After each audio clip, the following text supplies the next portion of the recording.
Welcome to The Awakened Heart, a podcast for healing women, a space where your voice matters, your body is sacred, and your healing is never rushed, nor will it ever be minimized. I'm Autumn Moran, licensed professional counselor, yoga instructor, life coach, and a neurodivergent woman specializing in trauma and nervous system healing for high-functioning women who look successful on the outside but feel dysregulated, exhausted, or just simply disconnected on the inside.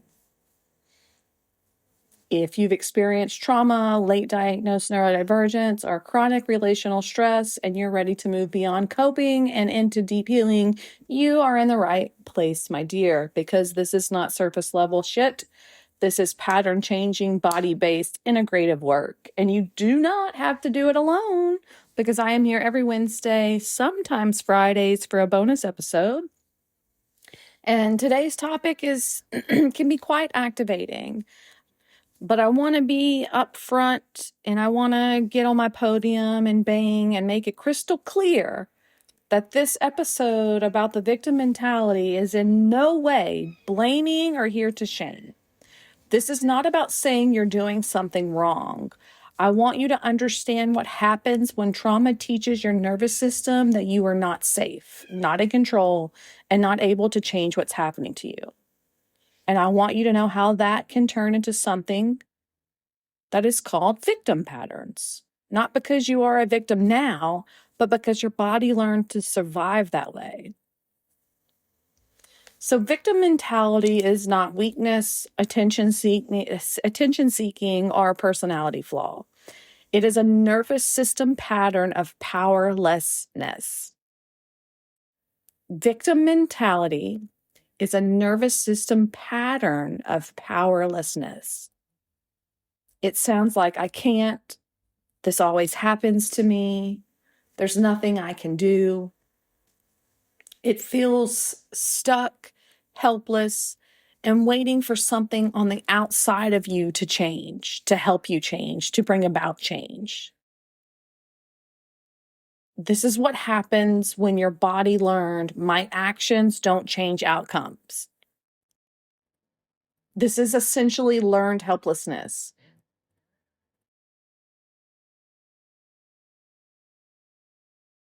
So in everyday life, you might say, no matter what I do, things never work out. Or I just have bad luck.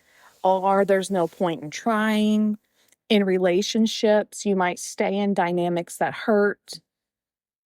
You might feel like you have no voice. You might wait for the other person to change. Or you might overexplain instead of setting boundaries. In loving relationships, you might choose emotionally unavailable partners. You might feel like you have to earn love. You might believe this is the best I'll get. No one else will love me. Some subtle patterns are chronic overthinking without action. Asking for advice but not implementing it. And feeling like life is happening to you, not for you. And this develops when your voice didn't change an outcome or outcomes. This developed when your boundaries weren't respected or upheld. This develops when your safety depended on other people. Your nervous system learned to freeze, fawn, and submit because that was safer than fighting back. So now, even when you do have options, your body doesn't recognize them because your nervous system will always choose familiar chaos over unfamiliar comfort.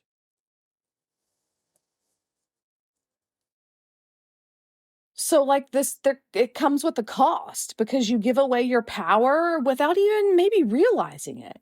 You wait instead of choosing a path, choosing a solution, choosing a choice.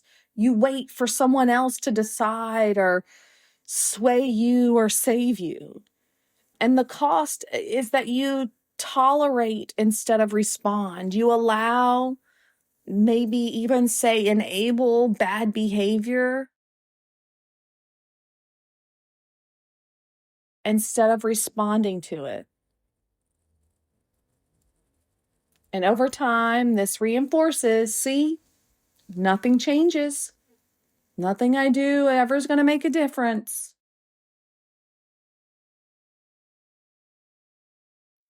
The real shift looks like this: victim to awareness to choice to agency. Not all at once, but gradually. So from victim to awareness, this is the moment you notice something in me feels stuck, small, or maybe powerless. So now you're starting to see, you might notice your thoughts, bringing awareness to when you say, I can't. Bringing awareness to the body when it feels tight, when you feel frozen. Bringing awareness to your patterns, maybe patterns of overexplaining, maybe patterns of avoiding the situation altogether, maybe a pattern of waiting for the other person to come around or figure it out or say something. This is not failure. This is the first sign of change. You can't shift what you don't see. So now that you see it, you have awareness. And with awareness comes choice. This is where things may feel uncomfortable because now you see the pattern, but your body still wants to react in the same way. Again, that goes back to that familiar chaos. And this is where you got to slow it down. It's not, I need to do something different immediately, but more like a curiosity of saying, can I create just a little space here? And by little space, I mean pausing instead of reacting, delaying your response, notice your urge without acting on it. And then I want you to also glow instead of override. Glow, GLOW, is my new acronym for what I want you to do when you start to feel heavy, overwhelmed, dysregulated. G stands for ground yourself. Look around the room, look around the space you're in, name some things, name some colors. Put your feet on the ground. If you can't, just wiggle your toes. Either way, just wiggle your toes. Ground yourself into the present moment. And then I want you to L, lengthen your exhale. Take a regular inhale, but lengthen the exhale. Let that exhale be longer than the inhale. And O, offer yourself an affirmation, some positivity, some just compassion. Acknowledge what you're feeling, acknowledge if you're struggling or feeling some sort of way, and then offer some support. I got you. I love you. We got this. We can make it through this. Your feelings are valid. Your choices are valid. And then W, finish the stress response by wiggling, shaking those arms, shaking your hands, shaking your legs. Just get up and blah, blah, blah, blah, blah. Shake it all out. This is where your nervous system now learns I'm not trapped in an automatic response. I have options. And those options just made me feel better. And the more you do the slow, consistent options of kindness, of showing up for yourself, of creating boundaries, of standing up and advocating for yourself, the more your nervous system will choose that path because it will begin to be familiar. So once you have choice comes the agency. And that doesn't come from big, bold moves. It comes from small, repeated choices. Like I just said, your nervous system will not change with grand, swift movement. One big action, one big cycle of love bombing, none of that. Your nervous system will change, will regulate when it is offered consistent, safe attention, options, experiences. So saying things like, I'll get back to you, not explaining yourself or over explaining yourself or fully explaining why you want to say no or why you want to say yes. Choosing rest instead of pushing yourself to do another freaking thing on the to-do list, to be busy in some sort of way. And you can also have agency by letting someone be uncomfortable without fixing it. We as women have been conditioned, have been taught, have been exemplified. When something is uncomfortable, someone is uncomfortable, we've got to fix it. We've got to make them feel better. We got to make it all better. And that's just not true. People are allowed to be uncomfortable without us having to fix it. It's not your job to fix everybody. If you're a caregiver to that person, it's your job to support, it's your job to hear, it's your job to encourage, it's your job to help. But it's not your job to make everybody feel comfortable. And each time you choose different, solid, supportive action, your body, your nervous system registered, I did this and I'm okay. And it feels good. That's agency. Once you have the agency, this is the part that most people skip, is the integration. Over time, your body starts to trust. I can handle discomfort. I can survive other people's reactions. Shit, you may even be able to make choices and stay safe and know that you can do that. And eventually you don't have to force it anymore. Your responses start to feel more natural, more grounded, more aligned with who you are. Because what you're doing and what you're offering your nervous system is regulation, is love and compassion, not chaos. You might still feel like a victim sometimes. That doesn't mean you are one. It means your nervous system is remembering. It's not about convincing yourself you have power. It's about letting your body experience power through pausing, choosing, staying grounded, staying true to yourself, staying true to your word, and responding differently than the past chaos patterns. Empowerment is not a mindset. It is a nervous system experience. You don't go from powerless to powerful overnight. You go from like not noticing to noticing, from noticing to pausing, from pausing to choosing, from choosing to trusting yourself a little more each time. So how do you heal, right? That's what we're here for. Give me some knowledge and then give me some tools, right? I want you to notice your language. Step 1 is to notice your language. I can't, I have to, I have no choice. It's all on me. And gently shift to, I don't want to, I'm choosing not to, I'm not ready yet. So before any change is going to happen, you need awareness. I want you to start noticing when do you feel small, stuck, or helpless? What just happened right before that moment of feeling small, stuck, or helpless? And what did your body do? Pay attention to you. Turn your attention on yourself and ask yourself, hey, I'm feeling this way. What just happened? And what is my body telling me right now? Where am I feeling it? Look for like tightness in your chest. Maybe you shut down mentally.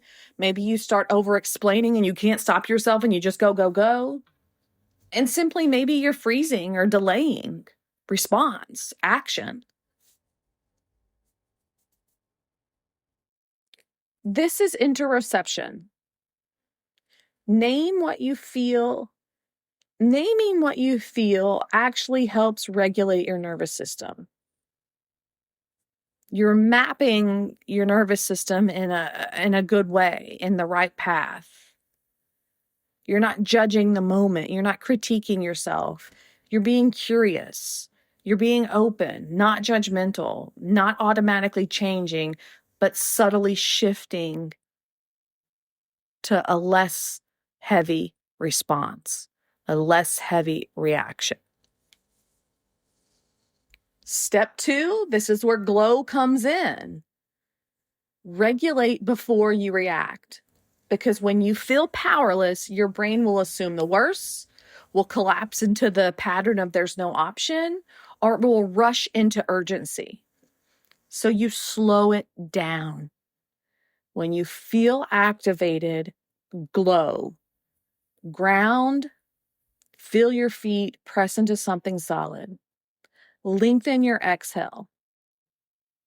Longer out than in. That regulates the nervous system.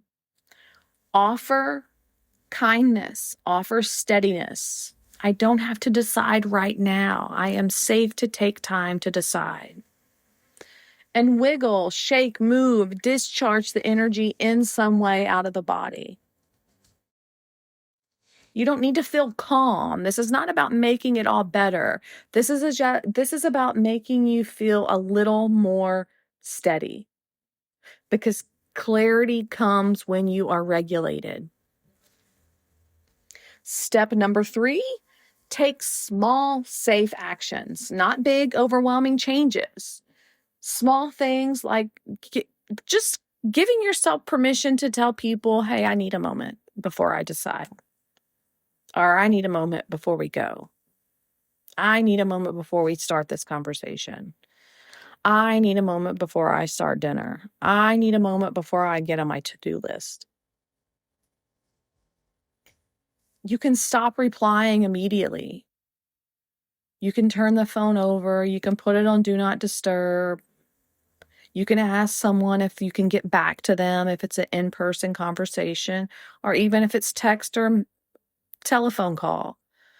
I'll have to think about that. Let me get back to you.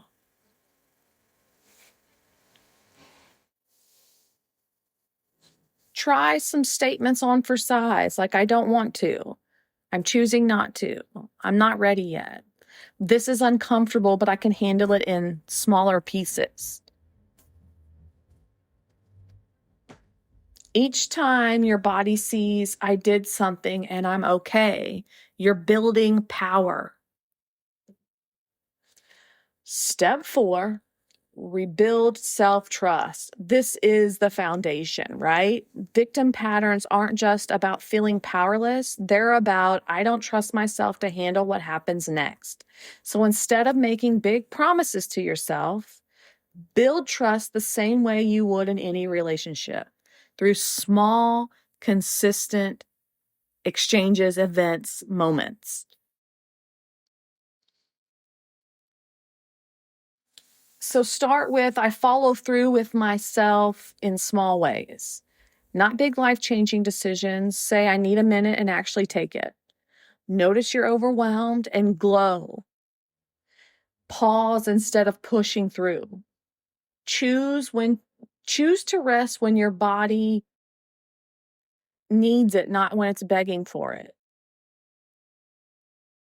Set a small boundary and don't immediately undo it. These are small, repeatable moments that let your nervous system know, I don't abandon myself anymore. Keep your promises small and doable. Self-trust breaks when we overpromise. So instead of saying, I'm going to completely change this pattern about myself and just be a new person tomorrow, try something more like, next time this happens, I'm going to pause for 10 seconds and glow. Or I'll notice my body before I respond. I will check in with my body before I have a reaction or response. This is how you create evidence for your nervous system, not pressure. And repair when you override yourself. You will override yourself sometimes, especially in the beginning. That doesn't break trust. Ignoring it does. Ignoring that you broke it does break the trust. So instead of saying, I did it again, what's wrong with me? You would say, I see what happened. My body didn't feel safe. I'm still here. Next time, I will take a break before I respond. This is how trust deepens within yourself. And you have to learn. You have to learn. It is a must to learn your internal yes and no. Victim patterns disconnect you from your signals. So we need to rebuild awareness of what feels open versus closed, steady versus urgent, grounded versus pressure.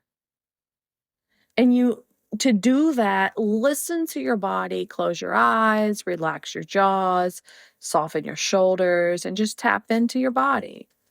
Feel free to glow. We're going to ground ourselves, wiggle our toes, take an inhale. Let all the air out through the mouth.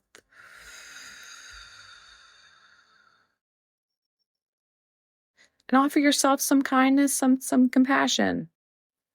We're learning something new. We're learning to show up for ourselves. And that is new and scary. Wiggle and shake it out. And then ask yourself, does this feel like a yes, a no, or a not yet? Even if you don't act on it right away, which I encourage you not to, noticing it is the first step. Your body's not going to lie to you in the sense of like listening to it and that belly tightening when someone says, let's go out with Bob. Ooh, not Bob. Let your body lead, not just your thoughts. Self-trust is not just cognitive, it's somatic. So start checking in with yourself. What is my body doing right now? Do I feel expanded? Do I feel open? Or do I feel closed in, contracted, crunched up, stiff, tense? Do I feel steady or do I feel rushed? Your body will often know before your mind even does. Like your mind has to catch up. But also, I want you to know and I want you to try to adopt the belief. And if this has to be your mantra ad nauseum, let it be. And that is simply this: I can handle what happens next. Not perfectly, not all at once, but I won't leave myself behind. I can handle what happens next. Self-trust isn't built by getting everything right. It's built by staying with yourself, especially in moments when you used to or usually abandon yourself. People please, mask, eggshell walk, enable, go silent, don't ruffle feathers, don't advocate. And once again, I want to say it, and I want it to be very clear. None of this is about blame. You did not become this way because you're weak. You became this way because your body learned that it wasn't safe, that it didn't have control, and that you couldn't have any control over what was happening. And at one point in your life, that was probably true. Your voice may not have changed things. Your needs may not have been met. Boundaries were not respected. So your nervous system adapted and learned to freeze, fawn, wait, and survive. Not because you failed, but because you were protecting yourself in the best way you could. And your nervous system doesn't automatically update when your life changes or when you have the mental wherewithal of what's happening. So you might be safer, older, more capable now in your present life, but your body is still responding from an old environment. So the shift is not, I need to stop being like this. The shift is to say something to yourself like, my body learned this to stay safe, and I can teach it something new. I am teaching it something new. So like healing isn't about becoming a different person. It definitely isn't about never being triggered again, because that's just not true. You will be triggered. It's about how you handle the trigger. It's about not losing yourself in the trigger and not abandoning yourself, your values, your morals, your goals, your authenticity during that trigger. Healing looks like noticing when you feel small or stuck, pausing, glowing before and instead of reacting, creating even the tiniest bit of space for breath, for thought, for just a moment of clarity, and choosing a slightly different response, reaction. Doesn't have to be the perfect response. It doesn't have to be all knowing, so super put together. It can be a messy response, and that's okay. Let it be slightly different than before. That's it. That's the work. And while you're doing all that work, the goal is to stay with yourself while you're doing it, to not abandon you. No more. Because we're going to still have moments where we feel powerless or stuck or want someone else to fix it. We might even fall back into old patterns. That doesn't mean you're back at the beginning. That means your nervous system is asking for support, not shame, not blame, not judgment. Your nervous system needs love, compassion, patience, and safety. Offer it that if you fall back into it, if you repeat old patterns. Come back to you. Be curious about you. Ask yourself what it is you need to feel safe, to feel whole, to even feel somewhat content. Instead of saying there's nothing I can do, I would like you to reframe it to something a little different. I may not control everything, but I have some choice here. I may not control everything, but I have some choice here. And even if it's 2%, 5% more choice, it's enough to start changing your life. Power is not loud. It doesn't always look like confrontation or big decisions.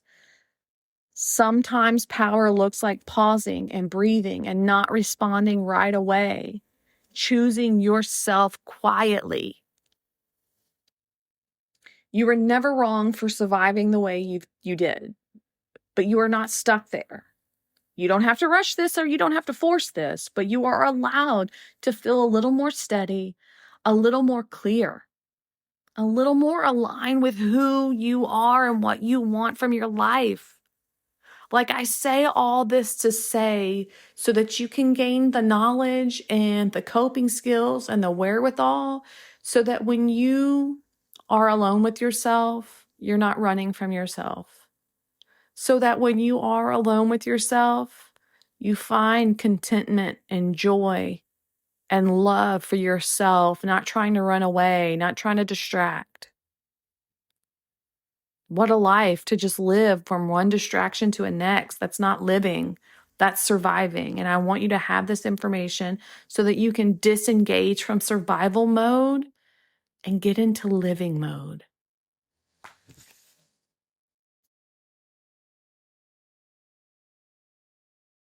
You're not problematic, but your patterns might be asking for attention, and that's where your power begins.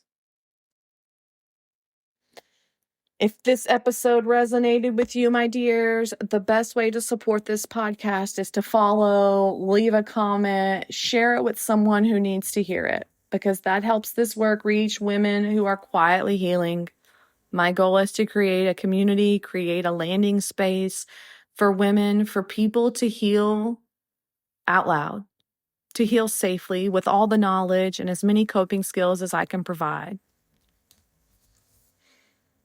If you're ready for deeper support, I have a small somatic healing group starting this spring, April 21st. 5 women, 6 weeks, 90 minutes weekly. This group is for women who are insightful and capable, but find yourself freezing, overexplaining, or second guessing when something feels off. Over the 6 weeks, we'll focus on nervous system regulation so you can access clarity and confidence from a steady space. When your body feels safe, your voice becomes clearer. This is about building confidence from the inside out. The full investment is $300 due at the time of enrollment to secure your spot. And you can go to the link in the show notes and sign up. Enrollment is open. It's open. Class sessions start April 21st. If you prefer individual work, you can also book a free 15-minute consultation at the same link. Everything you need is in the show notes. If you want a good playlist for some empowering music, you've got my empowering playlist, Divine Woman, on Apple and Spotify. Until next time, my dears, I want you to know that you are never too much, never too late, and you don't have to figure it out all alone. I am here every Wednesday, sometimes Fridays. May you be happy and free. May our healing ripple outward to bless the world with happiness and freedom. Take care of your awakened heart, and I'll see you soon.